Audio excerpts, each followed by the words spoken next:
চলো তোমাদের সঙ্গে আজ শেয়ার করি যে গতকাল অর্থাৎ শনিবারের সকালটা আমাদের কিভাবে কেটেছে।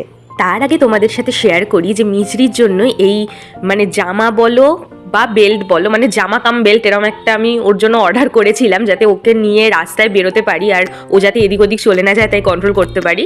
তো কালকে আমি, মা আর মিচরি তিনজনে মিলে চলে গিয়েছিলাম আমাদের বাড়ির কাছেই গোয়ালাপাড়া ঘাট বা গোয়ালাপাড়া পার্ক বলে একটা জায়গা আছে। ওখানে প্রত্যেক শনিবার সকাল 7টা-8টা থেকে বিকেল 4টে পর্যন্ত এরকম হাট বসে, যেখানে সবাই পেটস বিক্রি হয় অনেক। দেখো না ছোট্ট ছোট্ট কি সুন্দর সুন্দর কুকুর আছে, বিড়ালও দেখেছিলাম, খুব কম, ওদের ভিডিও করা হয়নি।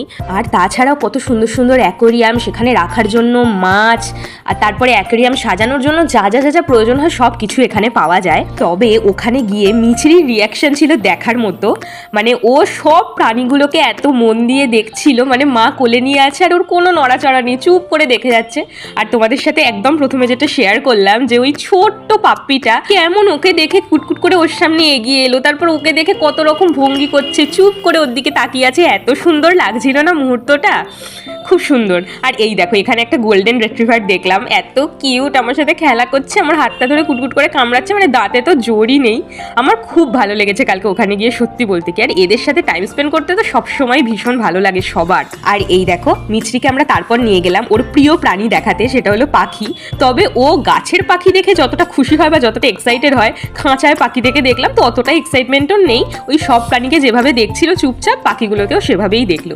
এখানে তাছাড়া গিনিপিগও আছে, তারপর ছোট ছোট জানি না কিন্তু ইঁদুরের মতো দেখতে প্রাণী আছে, তো ওগুলোতেও খুব মজা পেয়েছে। এখানে তো আরো কত মাছ আছে, কিছু মনস্টার প্রজাতির মাছও এখানে পাওয়া যায়, আরো কত ছোট্ট ছোট্ট মাছ পাওয়া যায়।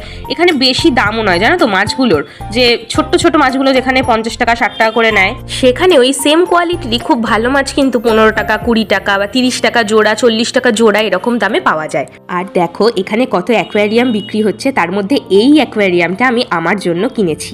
আমার আগে যে মাছের বোলটা ছিল সেটা হঠাৎ করে ভেঙে গেছে ধুতে গিয়ে, তো ভাবলাম নিজের জন্য একটা অ্যাকোয়ারিয়ামই কিনে নিই শক্তপোক্ত। আর এই দেখো মিচরি এখানে গিয়ে বসে আছে। আর এই দেখো এই অ্যাকোয়ারিয়ামটাও কিনেছি। এর বৈশিষ্ট্যটা হচ্ছে মাঝখানে পার্টিশন করা আছে, দুদিকে দুটো মনস্টার প্রজাতির মাছ রাখার জন্য। দুটো ফাইটার কিনলে দুজনকে একসঙ্গে রাখলে তো ওরা মারপিট করে আধ ঘন্টার মধ্যেই মরে যাবে, ওই জন্য দুজনকে যাতে আলাদা রাখা যায় সেই জন্য হলো এই ব্যবস্থা যে মাঝখানে পার্টিশন করে। আমার বাড়িতে একটা ফাইটার মাছ আছে, ওই জন্য ভাবলাম যে আর একটা ফাইটার মাছ কেনার জন্য, রাখার জন্য এইটা কিনে নিই, তাহলে দুজনকে দুদিকে রাখা যাবে, তাই এটা নিয়েছি। আর মিচরিকে দেখলে ও কিরকম ভাবে সমস্ত প্রাণীগুলোকে এনজয় করছে চুপচাপ কোলে বসে বসে। এই দেখো এখানেও পাপ্পিগুলো কি সুন্দর, আমার খুব ভালো লেগেছে সবাইকে দেখতে। এই দেখো এখানেও বোধহয় এটা গোল্ডেন রিট্রিভার, একটা দারুণ লেগেছে। অ্যাকোয়ারিয়ামগুলো কিভাবে সাজালাম তোমাদের সাথে শেয়ার করছি নেক্সট ভিডিওতে।